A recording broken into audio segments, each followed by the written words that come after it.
All right, you are here for the Exorcism Team Discussion. This is going to be part 2 of Demons Tied to Oral Sex. Make sure you go back onto the LighthouseChurchInc.org webpage and Facebook, LinkedIn, and YouTube for part 1. Thank you. Thank you. And just think about it.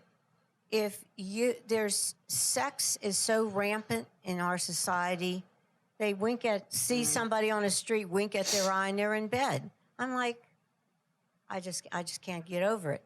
So if you're doing this with somebody just met off the street and they just got done being with somebody else, there you go with those diseases and the demons. The demons are waiting to jump in you. So like I said, it will cause one to not only have demons enter them, but also opens them up to certain diseases. God created sex to be enjoyed in a marriage relationship, how he has formed man, and as they come together in sexual relationship, they become one. They don't become one with any other organ in your body. What's sad is Christian leaders are telling people that it is okay because you are married, that you can do anything.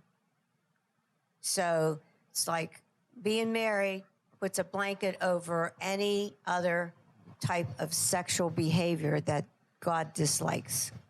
If that were true, why does God have the rules about adultery? That's right. And why is it a sin to commit adultery? So how are we logically reasoning this out, saying that this type of things are okay? They're not. And also, I know that there's some of you watching and you say, well, I'm a Christian, but my husband's not saved. And I'm just trying to be a good Christian wife. No, that's a lie from the pit. There's many women that fell for that. And they got into bondage and had to get major deliverance with demons screaming out of their head. Yeah. And guess what?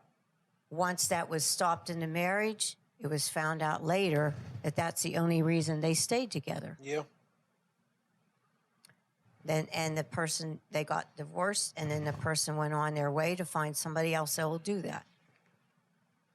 It's a shame when someone says they love you, but really when you cut something off that you feel convicted about, you're facing divorce papers. It's sad. It is. So whenever you come together in a sexual relationship, that God intended, you become one. They don't become one. Well, I already said that with another organ, so sorry about that. Christian leaders are telling people that it's okay because you're married. You can do any form of sex you want. No. God made it a certain way, and that's the way it is in a marriage relationship, not outside of marriage.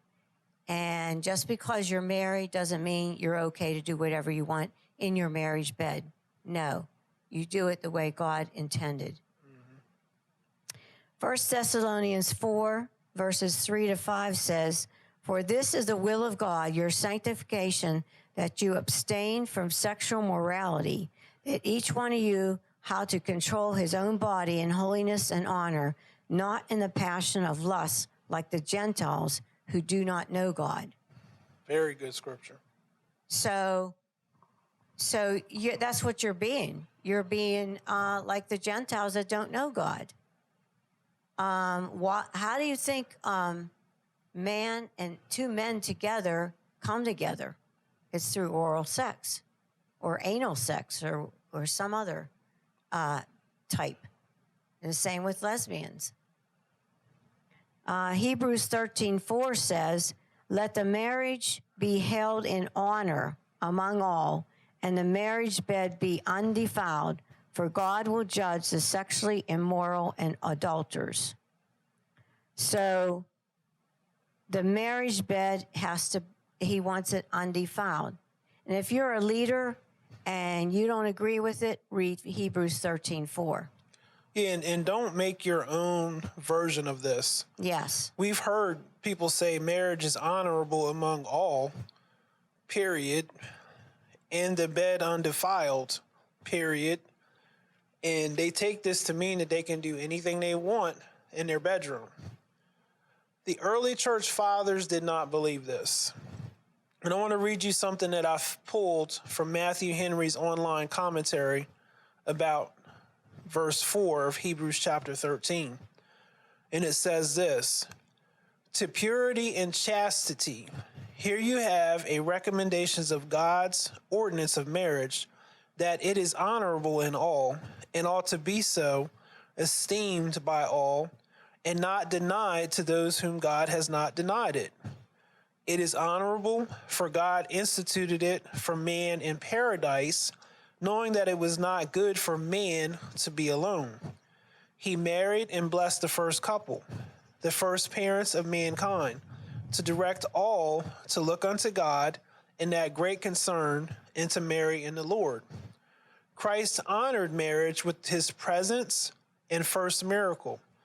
It is honorable as a means to prevent impurity and a defiled bed. You hear the difference there? It doesn't say that you can do anything that you want, but marriage is honorable because it's meant to prevent you from being impure, and it's meant to prevent you from living in a defiled bed. It is honorable and happy when persons come together pure and chaste and preserve the marriage bed undefiled. So Matthew Henry is saying here that it's your duty and your right as a married couple to make sure that your marriage bed is pure. That's a whole different definition than what you're hearing from church leaders today, saying that you can do anything that you want to do. It's your responsibility to preserve the marriage bed undefiled, not only from unlawful, but inordinate affections. So there are things that are unlawful to do in the bedroom. Did you have something you wanted to add in? No, just that it's interesting that the forefathers knew all of this. Had this laid out. And where did we go wrong? We stopped listening to the Bible, and we stopped listening to common sense. Yeah, and it's the truth. Listening to this here, verse 4 continues on in Matthew Henry. It says, a dreadful but just censure of impurity and lewdness. That means a judgment. They felt, the early church fathers, like Matthew Henry, they felt a judgment of God if they participated in any type of impurity or lewdness. Whoremongers and adulterers, God will judge. God knows who are guilty of such sins. No darkness can hide them from him. He will call such sins by their proper names, not by the names of love and gallantry, but of whoredom and adultery. Whoredom in the single state and adultery in the married state. He will bring them into judgment. He will judge them either by their own consciences here and set their sins in order before them for their deep humiliation. And conscience, when awakened, will be very severe upon such sinners. Or he will set them at his tribunal at death, and in the last day he will convict them, condemn them, and cast them out forever, if they die under the guilt of this sin. So you see, there's a whole different interpretation of what's really going on in Hebrews 13, chapter 4, versus what the common modern day understanding of the marriage bed undefiled is. God is intended for you to preserve and protect that marriage bed, because he doesn't want you to bring demons into it. And here's the sorry part about the marriage bed and doing these sexual practices that are not of God. Not only are you binding yourself up, you're binding your mate up. Mm-hmm. The same demons that come into you because you're practicing these things are going into your mate. And what we have found is these demons are not satisfied with just doing oral sex. it's got to go a little bit deeper. You know, it has to be a little bit more erotic, has to be a little bit more violent. So next thing you know, you have a married couple who's participating in the marital bed, and it's not really a marital bed anymore. It's a pornographic den of sin, which is not what God intended for your marriage bed to be. So you're drawing all of these demons. You're doing these sex practices that are not holy, and they're impure, and you don't understand why your spouse hates you. You don't understand why there's conflict in the home all the time. It's because you're drawing all of these demons. You're summoning them to your house, to your vessel. And you don't know, like in your marriage, and you're allowing this, you wonder why your husband treats you like a sex object. Yes. Yeah. See, because you've gone from being honorable to dishonorable, so you're going to be dishonored. Oh, I didn't know that. Yes. That was there, but it's there. That's what I hear the Holy Spirit telling me to say. The same way you made him respect you before you got married is the same way he needs to respect you after you get married. And you have to watch, because I hear mostly men, but I think some women do the pornography, say, oh, come and let's watch this. We're going to have a bachelor's party or something, and this and that. This desire for these other variations of sexual activity, those demons can enter you through those movies. And you have to watch, too. If you have been a person of sexual abuse when you were a child, you need to check that out, why you have feelings about this and feelings about that, because these doors open you to these other things. Yes. And we've heard in our exorcism sessions that they didn't know it was there. Yes. They were sexually abused then, or the pornography back when they're 8, 10 years old. Now they're 40 and in a marriage, and they're having problems because those demons said, yeah, it's time to get out of hiding. Yeah, and they become active. They've been lying dormant down on the inside of you as a person. And it's common for us now to find ancient ancestral spirits of slaves who have been raped, ancient ancestral spirits of people in generational lines who have been incested, and they've attached themselves to the sin that's in your family line. So when we're doing an exorcism and sometimes we're dealing with oral sex, well, guess who comes up? Jezebel. Yeah. Jezebel, along with all of the other wicked sexual practices that come in line with that. And we have to get all of that out. We have to remove the trauma that's come from the person who's been raped or forced to perform oral sex against their will. And it just turns into a whole great big mess. And it's sad to see someone who's been victimized over and over and over again, and then made to feel guilty because they don't like doing it. Yeah, and like Christopher said, those demons are dormant, and then they come up, and the seeds have been sown there, and the doors have been open, and so then these demons become strong and actually try to overpower these people, and they don't want this.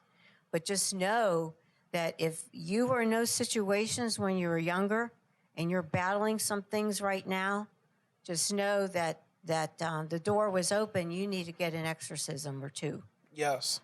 And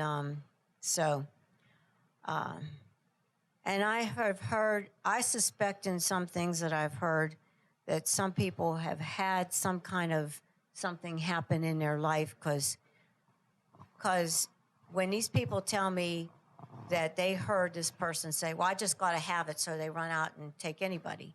Well, then there's something wrong there, something very wrong. One of the common things that happens is they know that they're ready to run or go out and, seek a prostitute out or seek out some other person that's going to participate in their sin.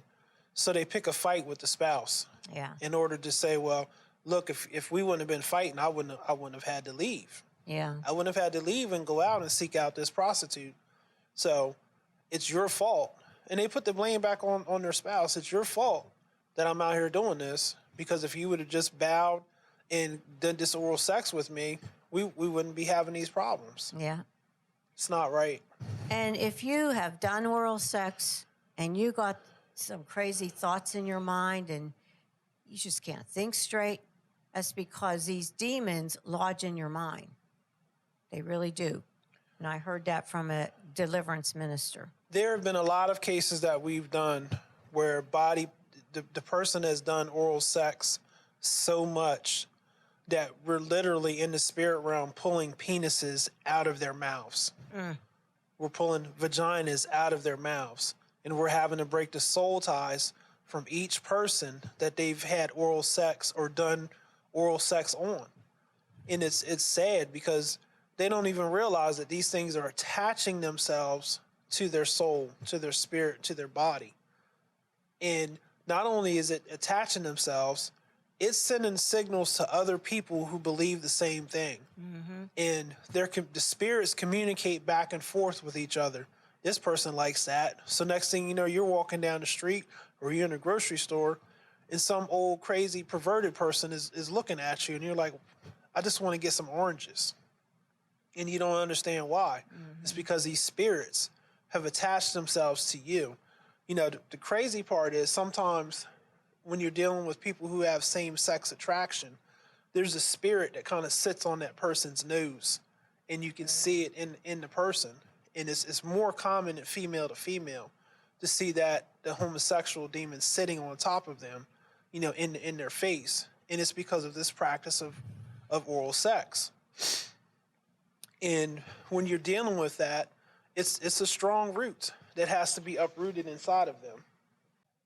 We want to thank you for tuning in to the Lighthouse Church, Inc. Exorcism Team Discussion. We hope that you're getting a lot out of the teachings. You can always reach out to us through exorcism@lighthousechurchinc.org for any questions or comments or things that you would like for us to teach on.